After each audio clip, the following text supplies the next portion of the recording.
नमस्कार मित्रों। आज हम कक्षा 9 की जो हमारा राजस्थान है, राजस्थान अध्ययन, उसका अध्याय 2 प्रारंभ करने वाले हैं और ये उसका पहला भाग होगा, ये उसका फर्स्ट पार्ट होगा। मतलब ये अध्याय भी आपको 3-4 पार्ट में देखने को मिलेगा। और आप इस वीडियो को ज़्यादा से ज़्यादा लाइक, शेयर और सब्सक्राइब ज़रूर कीजिएगा। और इससे पूर्व हमने अध्याय 1 पढ़ लिया था, कंप्लीट कर चुके थे। आज हम अध्याय 2 प्रारंभ करने वाले हैं, तो इसे भरपूर सपोर्ट दीजिए आप लोग। तो अब हम प्रारंभ करते हैं अध्याय 2, राजस्थान के क्रांतिकारी। अब राजस्थान में कौन कौन से क्रांतिकारियों ने 1857 के विद्रोह में या इसके पश्चात हुए राष्ट्रीय आंदोलन में भाग लिया था, नेतृत्व किया था, तो उनके बारे में हम विस्तार से पढ़ेंगे। इन बुक से क्वेश्चन, इनको अच्छे से पढ़िए। आप, मैं कह रहा हूँ, आप किसी भी एग्ज़ाम में जाइए, यहीं से क्वेश्चन आ रहे हैं। आपको बेसिक चीज़ें क्लियर होना ज़्यादा ज़रूरी है, आपको एडवांस कुछ भी नहीं पढ़ना है। तो आप इन पुस्तकों का अध्ययन कीजिए। आपको अगर इनकी PDF चाहिए हो तो आप हमारे, जो हम आपको नंबर, ये वीडियो के अंत में आपको स्क्रीन पर एक नंबर शो होंगे, व्हाट्सएप नंबर, उस पर आप मैसेज डाल दीजिए, हम आपको PDF सेंड कर देंगे। तो अब स्टार्ट करते हैं राजस्थान के क्रांतिकारी अध्याय 2। दिल्ली की बादशाह के विघटित होने के बाद, विघटित मीन्स उनका पतन होने लग गया था। दिल्ली की बादशाह अब धीरे धीरे, दिल्ली की बादशाह के विघटित होने के बाद ही यहाँ अंग्रेजों को अपने पांव पसारने का अवसर मिला। अंग्रेज मौका तलाश रहे थे कि कब दिल्ली सल्तनत का विघटन हो और कब हम अपनी सत्ता जमाएं भारत में। राजस्थान में सामंतवाद के सबसे क्रूर और घृणित रूप अंग्रेजों के शासनकाल की देन है, परंतु इस काल के आरंभ के साथ ही उस शासन का विरोध भी आरंभ हो गया था। ये सामंतवाद सबसे क्रूर और ये घृणित, इसके सामंतवाद की आलोचना की गई है यहाँ पे। इस दौर की अनेक साम्राज्य विरोधी कविताओं का संबंध, अब यहाँ पे कई सारे कवियों ने क्या किया है ना, इस जो घृणित और क्रूर जो इनका रवैया है सामंतवाद का, उसके विरोध में कई सारे कवियों ने कविताएं लिखी है। वो देखिए आप, कुछ पंक्तियां भी लिखी है। इस दौर की अनेक साम्राज्य विरोधी कविताओं का संबंध भरतपुर से है।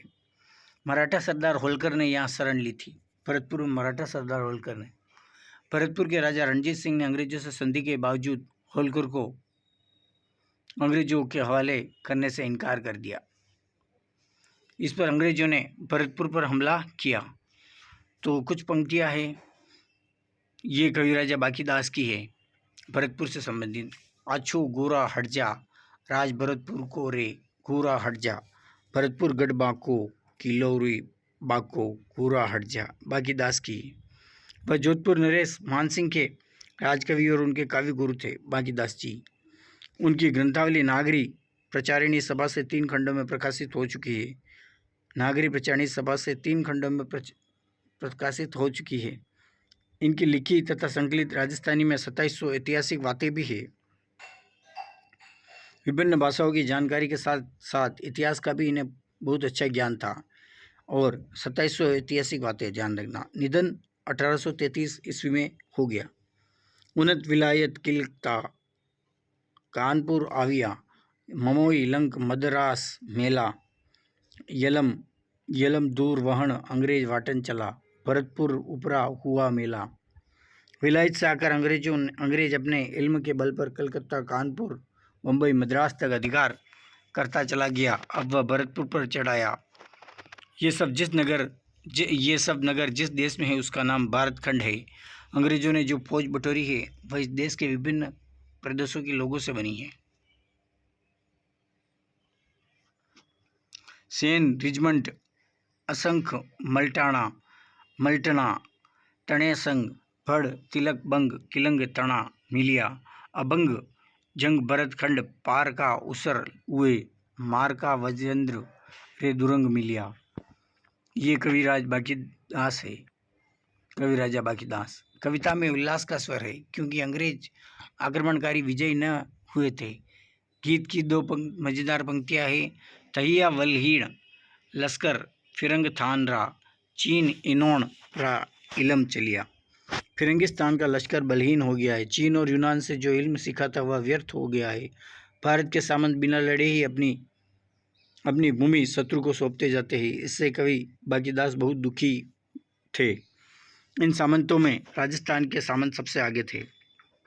आयो अंग्रेज मुलक रे ऊपर, आहस लीधा खींची उरा, धनिया रे न दीदी धरती, धनिया मरे न दीदी धरती, धनिया उबो गई दरा।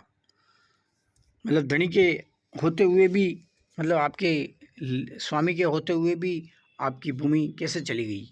अंग्रेज मुल्क पर चढ़ाया, उसने देश का सत खींच लिया। अब के स्वामियों के कभी प्राण रहते भी धरती उनके हाथ से निकल गई। गीत के अंत में राज्यों के नाम लेकर कवि ने उनके स्वामियों को फटकार लगाई है।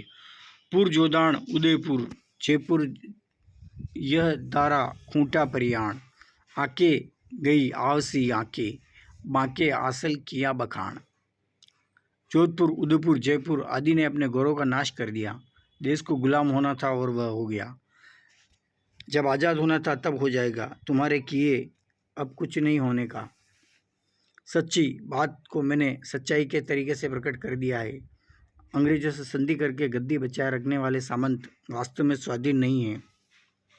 यह तथ्य कवि माघीदास के सामने स्पष्ट है। आगे स्थिति बदलेगी, यह आशा भी उन्हें है।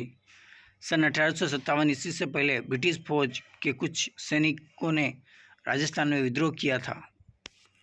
इस प्रसंग में डूंगजी और जवाहर जी प्रसिद्ध हुए और उन पर लोकगीत रचे गए। राजस्थान स्वतंत्रता संग्राम काव्य में दिए हुए वर्णन के अनुसार 1818 ईस्वी में अंग्रेजों ने संधि की। शेखावटी क्षेत्र के लोगों ने इसका विरोध किया। विरोध के दमन के लिए अंग्रेजों ने शेखावटी ब्रिगेड संगठित किया। 1834 ईस्वी में डूंगजी के नेतृत्व में इस ब्रिगेड के कुछ सैनिकों ने क्या किया, विद्रोह कर दिया। 1838 में 1838 में अंग्रेजों ने डूंगजी को पकड़ लिया और उन्हें आगरा के किले में कैद कर दिया। जवाहर जी अपने सहयोगियों को लेकर किले पर हमला किया और डूंगजी को छुड़ा ले आए। वहां से निकलकर इन्होंने नसीराबाद की छावनी पर हमला किया और अंग्रेजों का खजाना लूट लिया। जवाहर जी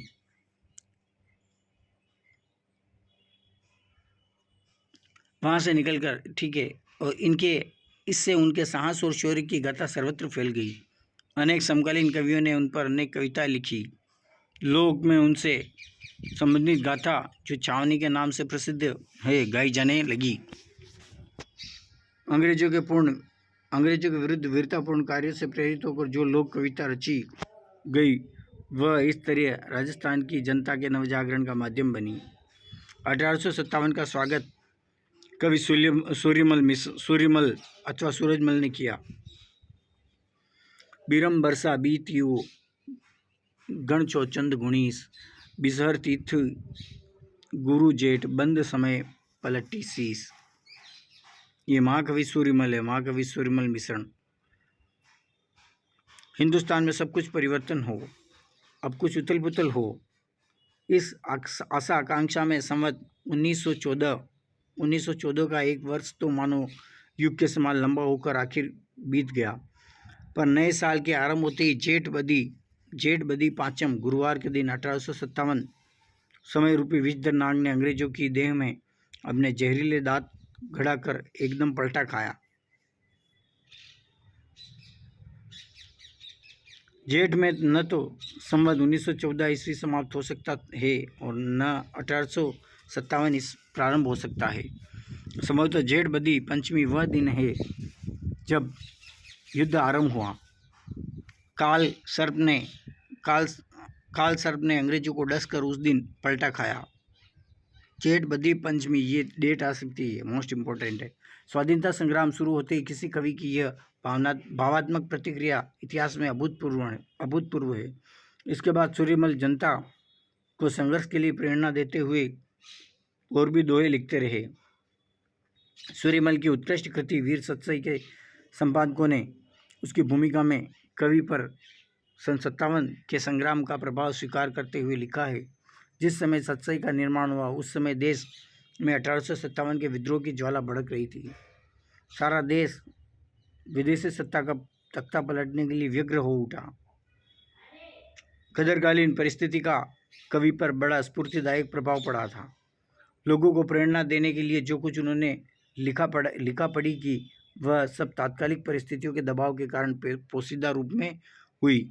सूर्यमल स्वाधीनता संग्राम से प्रभावित होने वाले साहित्यकार के अलावा उनके राजनीतिक संगठनकर्ता भी थे।